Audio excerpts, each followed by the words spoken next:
Let's give Chantel Ryan a warm welcome because she is our next speaker. Chantel is a scholar that specialized in the study of critical theory, identity and personhood, and cultural anthropology. She also studied the forensic identification of human remains. But fast forward to today, she's currently working on a game called We Have Always Lived in the Forest. So without further ado, let us welcome Chantel to the stage.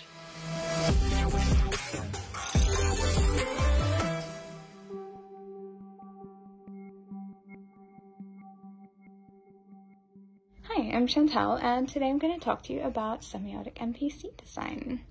First, I want to acknowledge that the Kaurna people are the traditional custodians of the land from which I speak.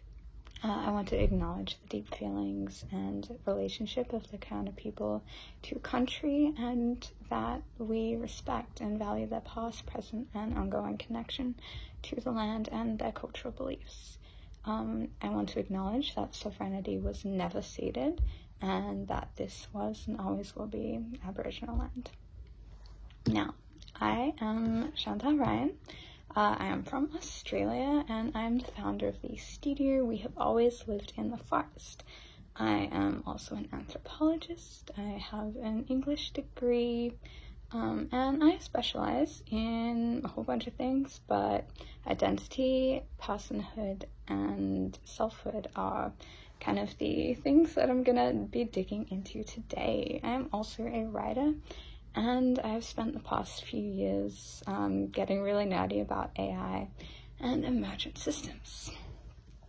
So, yeah, this is Dark Web Streamer.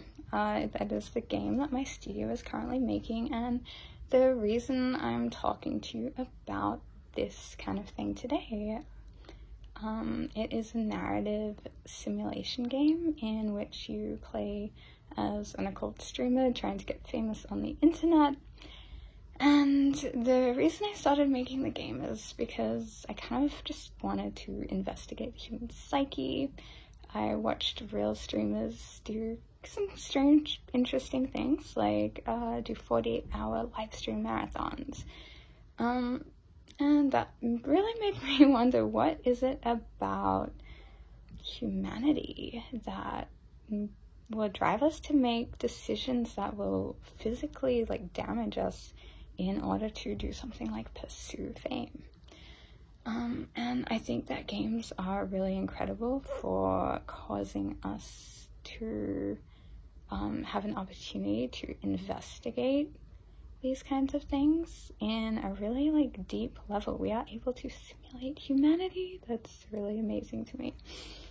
Yeah, so I am just gonna skip ahead here because I am a blabbermouth. So yeah, designing the game, I was asking a lot of questions, and I found that it was really important when engaging with design to ask the right questions so that we could spend our time pursuing the right answers. And so when making a game and doing these kind of psychological explorations, I was thinking, okay, so we want people to play a game, we want them to spend their time on it. How are we going to make this worth the time that they spent? How are we going to make this experience for them meaningful? And so yeah, that kind of became the core drive of my design ethos. Yeah, how do we make our experiences meaningful? And how do we make our players' experiences meaningful? And so I kind of launched the concept of semiotic design, in which we explore sign systems and how signs get their meaning in order to kind of translate that back through code and UI and experience into something that really can move us as people. So, semiotics, a brief introduction, a very brief introduction, because semiotics is kind of a whole course if you want to really get into it. And if you are a scholar of semiotics, please forgive my very brief and arguable explanation. We can have a conversation about that later. I would love that. But yeah, semiotics in my conception is the study of signs, but to me it's really the study of meaning, and how things get their meaning. How do we come to feel a certain way and believe a certain thing about a thing? So a sign in this conception is something that stands for something else. It is a representation of a thing, of an idea, a concept, a scent, a feeling, anything. So for example, the spoken word apple is a sign for the object of an apple, for an English speaker at least. But it can also signify other things like a tech company, or the concept of food, or original sin, or knowledge, or all of these things at once. Now, if I offer you an apple because I think you might be hungry, I'm offering not necessarily an apple as the concept of an apple, but as a sign that signifies food. Now, if yesterday I watched you choke off to death on an apple, and today I walk up to you and I, with a laugh, offer you an apple, the apple may represent an apple itself, because it was the apple that was the butt of the joke, but the apple will also represent your near-death experience, and even our comfort with each other, that I can walk up to you and say, ha ha ha, look at the apple, isn't it funny that you nearly died? And yeah, that'll signify our comfort with each other, that I can make a dark joke to you without fear that you're gonna think I'm an asshole. So signs can be simple, apple equals food, or signs can be complex. In the right context, an apple may signify a near-death experience or the camaraderie between two people. So signs are inscribed with meaning. They don't carry intrinsic meaning. They have to be learned. A baby learns quickly that an apple is food, but they learn it in the same way they learn a rock is not food. So signs and their representations require a learning process. This is key to us being genius designers and learning how to infuse things with meaning. So how do NPCs play into this? The word NPC is a sign that represents the concept of a simulated person in a video game. And what we are asking right now is, how do we create simulated persons that have meaning for players? Asking the right questions is one of the most important skills for a designer, and semiotic design is essentially a two-part process. One is figuring out what the right questions are to ask and asking them. The second is figuring out how to implement the answers to those questions in ways that carry the meaning over to the player. So today we're going to ask, how do other people come to have meaning for an individual? When we're on a city street, the people passing by us have no meaning to us. They are blurs.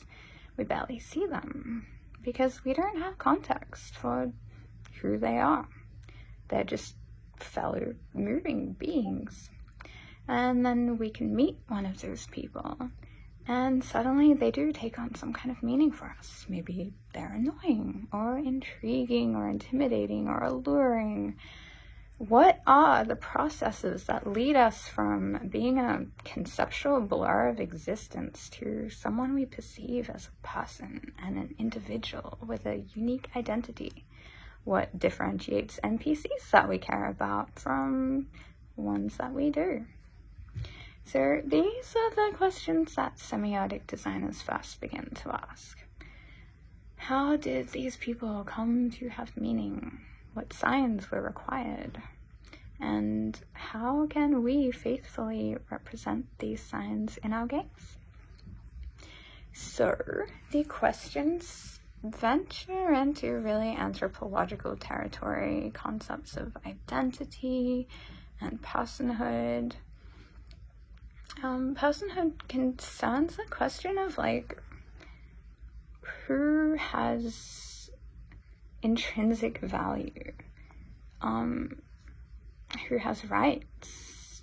If you eat animals, the chicken on your plate does not contain personhood for you. They are a nameless, faceless being. But if I replace that chicken with your pet, cooked on a plate, you can have a whole lot of feelings about that. And that is because to you have imbued your pet with a sense of personhood. So in asking the question of what is personhood, we walk into the concept of identity. And identity markers or signs. The concept of identity has us ask what makes a person unique. How do we tell the difference between this person and that person? How do we tell the difference between that person and ourselves? What aspects or traits do we look for to assess and categorize people and create stories about them? How is other people's identity important to how we formulate our own sense of identity? And how does an individual come to have meaning for us instead of being that faceless blur in the crowd? So when we're designing NPCs, we need to be asking, what components does this NPC require in order to give them an identity that feels meaningful? What are the most important and efficient components of identity inscription we can use to infuse this NPC with a touch of life? Essentially, what signs can we use to signify meaningful individuality? Now, it is really important that you unpack these questions for yourself. It's the cornerstone of what I conceptualize as semiotic design. And I really encourage you to do that self-work and make these blueprints for yourself. But in the interest of time, I will give you my professional anthropological observations after years of studying the topic. Here are my fundamental pillars of identity, the signs we look for in others and ourselves to differentiate our individuality. Culture. This entails the place we grew up, the language we speak, the preconceptions we have about the world. It's the things we believe or used to believe because we were coached to believe them.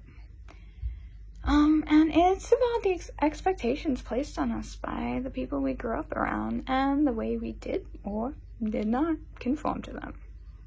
Values, the judgments we make about ourselves and others, the concepts we find inspiring or repulsive, and the explanations we use for our actions and justifications we have for things we love or hate. We have motivations, the things we want, don't want, the things we aspire to, and reasons behind those desires. And last, certainly not least, adversities. This is key. This is a huge component of the stories we tell about ourselves and others. These are the things we have gone through, the things we survived, the giants we slew, the moments in which we persisted, and the memories that haunt us. These encounters shape our decisions from day to day, and this also concerns fraught identity traits like race and gender. Now, semiotics isn't just about the what is. It's not about the signs themselves. It's about the why, the signified. So it's not enough for me to say, Mary the NPC grew up in Australia, values truth, aspires to be a novelist, and grew up in an abusive home. Now, that is a whole lot better than what most NPCs in games rock right now, I must say, but hey, we can do better, and we will. So why the person feels this way about things matters. These are the meaningful stories that we as people have and write about ourselves and each other. How these signs came to be signified is important to both convincing and to caring. So let's rewrite. Mary the NPC was born in Australia, where she felt like she never fit in as a half Indian in her predominantly European white community. She values truth because she was often lied to growing up, and a sense of trust became integral to her feeling safe around a person. She's wanted to be a novelist since she was a little girl because, for her, stories felt like they had power to tell truths about the world. She grew up in a house where her alcoholic stepfather abused her verbally and physically. She always stood up to him there and gained faith in her undying ability to hold her ground as a result. Now, Mary not only possesses assigned symbols of identity, culture, values, motivations, adversities, but they are now signified. They have reasons for being, they have meaning behind them. These meanings are things that we can empathize with, that are familiar to us, that have the ring of truth to us. They mimic real identity. Now, I want to briefly touch on how this process of design really lends itself to procedural generation. As I don't have much time, I will make this quick. We can design some really interesting NPCs by simply providing the pillars of identity as building blocks and allowing the computer to select keywords at random. This is a technique we've used really effectively in Darkweb Streamer, and we found it can create NPCs that are quite convincing. Now it goes something like this, and I'll have you read it because that would be really confusing to read out loud. But essentially, selecting one article from each of the brackets at random, or if you're like us and really nerdy, using smart programmatic dictionaries, we can create convincing backstories for generated NPCs. The reason we can do that is because the important work has already been done. Figuring out what we need to establish in order to have those traits be meaningful and convincing. Mapping their symbols of identity. So, I'm going to wrap up, but I will leave you guys some homework, hopefully fun, in the chat, in case you want to pursue semiotic design further and see how far you can take it. And I encourage that.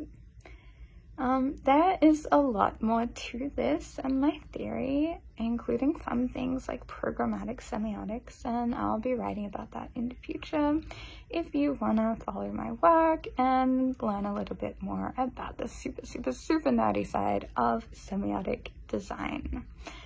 In the meantime, I hope that you took something from this, that it might lead to some helpful lines of thinking, and yeah, I hope to see/talk to some of you soon. Bye. Thank you, Chantel, for that lovely talk. Everyone else, have y'all given our social media a browse, a follow? If not, feel free to check it out. And if you loved some of the things Chantel had to say, feel free to tweet it. Use our hashtag GDOCExpo. See you in a bit.